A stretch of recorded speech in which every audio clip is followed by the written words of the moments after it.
যাচ্ছেন না অনেক অনেক দূরে, সাগর নদী জঙ্গল পাহাড় ছাড়িয়ে সে এক রূপকথা দেশে। দীপনগরের রাজা ছিল দুই রানী, ছোট রানী সুবরানী। সুবরানীর বড় আদর বড় যত্ন।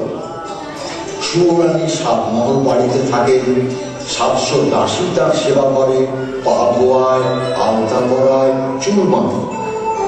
7 মালঞ্চের সাতসাজি ফুল, সেই ফুলে সুবরানী মালা গাঁথে। 7 সিন্ধুক ভরা 7 রাজার ধন মানিকের গহনা রানী করে বসে থাকে। সুবরানী যে রাজার প্রাণ, তার বড় অনাথ, বড় অনাথ। তাকে রাজা বিষ্ণয়নে দেখে। একখানা ঘর দিয়েছেন ভাঙাচোরা, একটা দাসী দিয়েছেন বোবা কালা, পরতে দিয়েছেন ছিঁড়া শাড়ি, শুতে দিয়েছেন ছিঁড়া কাঁথা। দুরানীর ঘরে রাজা একটা দিন আসেন, একবার বসেন, একটা কথা বলে চলে যান। আর সুবরানীর ঘরে রাজা 12 মাস থাকে। রাজার আদেশে মন্ত্রী জাহাজ সাজাতে গেলেন। 7খানা জাহাজ সাজাতে 7 মাস লাগে। 6খানা জাহাজে রাজার চাকর বাকর যাবে, আর সোনার চাপোয়া ঢাকা সোনার জাহাজে রাজা নিজে যাবে। রাজা গেলেন ছোট রানী সুবরানী। এমন সময় মহারাজ দেশ বিদেশে বেড়াতে যাবে, তোমার জন্য কি আনবো ছোট রানী? আমার জন্য এই হিরের রং বড় সাদা, হাত যেন শুধু দেখায়, মনে হয় যেন হাতে কিছু পড়িনি। ওই রক্তের মতো রাঙা আটা কাঁচা চুড়ি পায়ে তো পড়ি। মানিকের দিক থেকে মানিকের চুড়ি নিয়ে আসবে, আর কিছু এই মল ভালো বাজে, নীরের সোনার 10 গাছা মল সে পায়ে পড়ি। আর মহারাজ, আমার এই হাড়ের মুক্ত বড় ছোট, শুনেছি কোন দেশে পায়রার ডিমের মতো মুক্ত আছে, তার 1 ছড়া হাড়ের শাড়ি না তো যেন বোঝা। আকাশের মতো নীল আর বাতাসের মতো ফুরফুরে, জলের মতো চিকন, সেই শাড়ি পাইতে পড়ি। বেশ বেশ বেশ, তাই হবে। এবার তাহলে আমাকে হাসি মুখে বিদায় দাও। এসো। বড় রানী, বড় রানী। মহারাজ, তুমি? দেশ ভ্রমণে যাচ্ছি, যাওয়ার আগে তোমার সঙ্গে দেখা করতে এলাম। তোমাকে যে কোথায় বসতে দিই, ভাঙাচোরা ঘর। না না না, থাক রানী, আমি আর বসবো না। খাটে জাহাজ প্রস্তুত, তোমার জন্য কি আনবো যদি কিছু সার থাকে তোমার? মহারাজ, তুমি আমার জন্য একটা পোড়ানো বাঁদর এনো। বাঁদর? তুমি কি বলছো? হ্যাঁ মহারাজ, বাঁদর পেয়ে খুশি হব। বেশ, তাই হবে। এবার তাহলে আমি আসি। এসো মহারাজ।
সাগরের দিকে চেয়ে চেয়ে রাজার কথা ভেবে ভেবে প্রায় রাজার কিন্তু দুয়োরানীর কথা একটুও মনে নেই।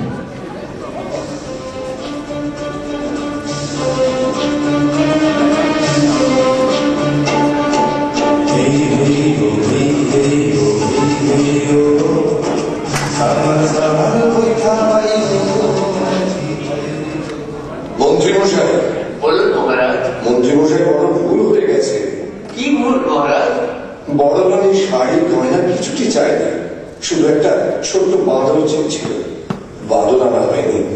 দেখুন একটা ছোট্ট বাঁদর খুঁজে পান কিনা। যে আগে মহারাজ।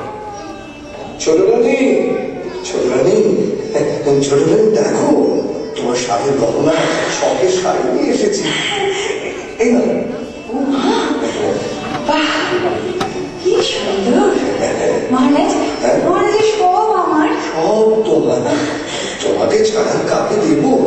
না না না, পড়ো পড়ো পড়ো।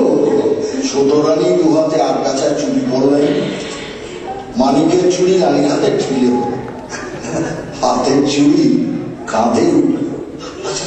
রানী দুপায়ে 10 গাছা মর পড়লেন, রাঙা পায়ে সোনার মর আলগা হল। রানী মুক্তোর হাত পড়তে গেলেন, না পারলেন না। মুক্তোর হাত ছোট হয়ে গেছে, রানীর মুখ ভার হলো। শাড়িটা 7 পুরু করে রেশমের শাড়ি পরার চেষ্টা করলেন, না করতে পারলেন না। নীল রেশমের নীল শাড়ি হাতে বহরে ছোট হয়ে গেছে। রানীর চুড়ি জোর এলো, চুড়ি মল হার শাড়ি সব ছেড়ে ফেলে দিয়ে কাঁদতে কাঁদতে বললেন, চাই গয়না, ছোট রানী, চাই শাড়ি। ছোট রানী, তোর পায়ের কাপড় কুড়িয়ে চুরি করে এনেছো তুমি? না না কোনটা সেগুলো বান্ধবীর পায়ের মন কুড়িয়ে এনেছো? না না না, শোনো শোনো শোনো, ছোট রানী শোনো, আমার কথা শোনো। শান্ত শান্ত, আমার কথা শোনো। শান্ত হবে না। ছি, ছি, ছি। কি কার গলা করতো?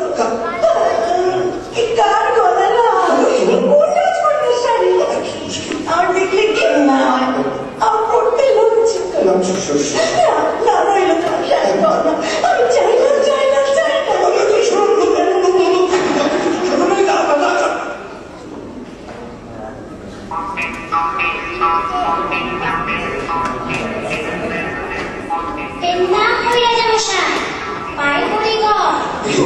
আরে আরে, তুই কে?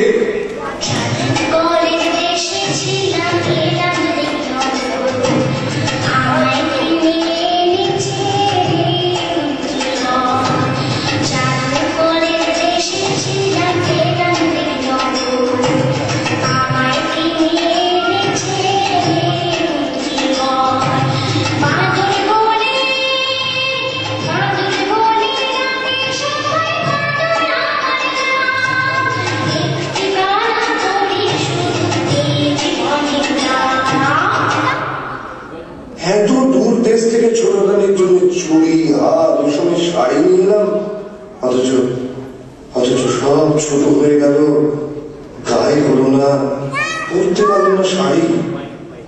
সত্যি কি আশ্চর্যের কথা। এমন কি করে হলো মহারাজ? কে আসছে?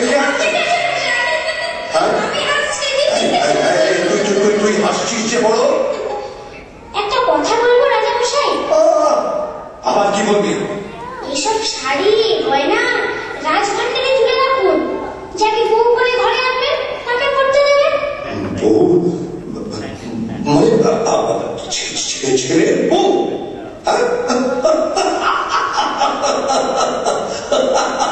শুনেছেন মন্ত্রীমশাই, শুনেছেন বাদরটা কি বলছে? আরে ছেলেই নেই তো, ছেলের বউ। যাকে যাকে ওসব বাদরের কথা। মন্ত্রীমশাই, আপনি বরঞ্চ এক কাজ করুন, শ্যাকরার দোকানে গিয়ে ওই ছোট রানীর জন্য গয়না করতে দিয়ে আসুন। যান যান যান যান যান। যে আগে মহারাজ। এই শাড়ি গহনাগুলো রাজভান্ডারে তুলে রাখুন, যদি বউ ঘরে আনতে পারি তখন তাকে পড়তে দেব। বাদলে যখন বলেছে না মন্ত্রী মশাই শ্যাকরার দোকানে গেলেন ছোট রানীর জন্য গয়না ভর্তি দিতে, আর রাজামশাই বাঁদরকে সঙ্গে নিয়ে গেলেন বড় রানীর কাছে। বড় রানী মহারাজ, তুমি? এসো এসো এসো। আমি অভাগিনী, আমার ভাঙা ঘরে ছেঁড়া কাঁথা ছাড়া আর কি আছে যে তোমাকে বসতে দেব? তুমি তুমি ছেঁড়া কাঁথে বসো এইখানে। ঠিক আছে। দেখো বড় রানী, তোমাদের ভাঙা ঘর, ছেঁড়া কাঁথা ছোট রানী রাজমহলের সোনার সিংহাসন থেকে অনেক ভালো। তুমি আমার কাছে শাড়ি গহনা কিছু চাও, একটা বাঁদর চেয়েছিলে। এই দেখো তোমার জন্য একটা ছোট্ট বাঁদর নিয়ে এসেছি। পিন্ডা কই মা? মা? তুই আমাকে মা বলে থাকলি? আমার মন চুলিয়ে গেলে, আমার মন চুলিয়ে গেলে। তুই আরেকবার মা বলে ডাক।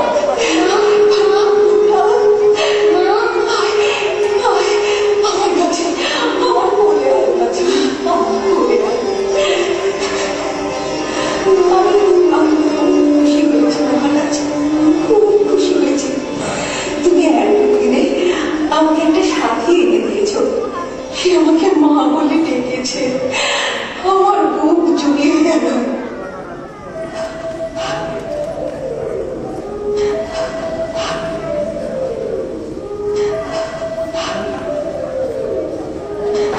মা, ওমা, তুই কাঁদিস কেন মা? ওই তো তোর চোখে জল। তুই আমাকে ফাঁকি দিতে পারবি না। রাজবাড়ির থেকে তাকিয়ে তুই কেন কাঁদিস? তুই কাঁদলে আমার বড় কষ্ট হয়। তোর কিসের দুঃখ? বল মা, বল তুই আমাকে বল। সে বড় দুঃখের কথা। জানি না কোন পাপে, কার অভিশাপে রাজার কোলে সোনার চাঁদ রাজপুত্র দিতে পারলাম না। তুই কাঁদিস না মা, তুই কাঁদিস না। আমি তোর দুঃখ বোঝাবো। তোর কোলে সোনার চাঁদ ছেড়ে দেব। ছেলে কোলে নিয়ে রাজার পাশে রানী করে বসাবো। তবেই আমার নাম বাঁদর। তুই সামান্য বাঁদর, আমাকে রাজরানী করে রাজপুত্র কোলে এনে দিবি? হ্যাঁ মা, যদি তুই আমার কথা মতো কাজ করতে পারিস, তোর রাজবাড়িতে যেমন ঐশ্বর্য ছিল, যেমন আদর ছিল, আবার তা ফিরে পাবি।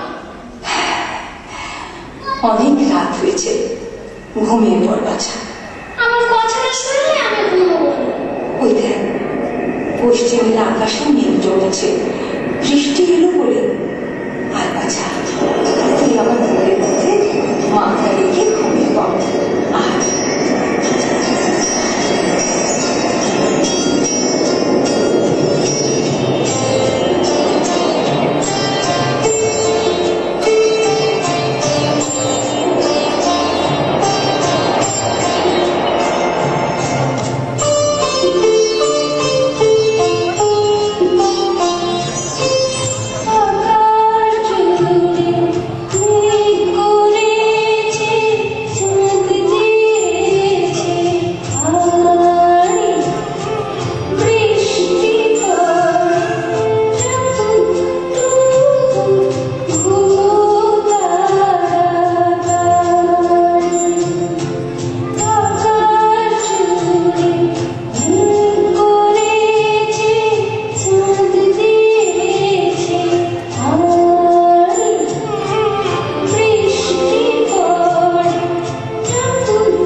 কি খবর রে বাঁদর?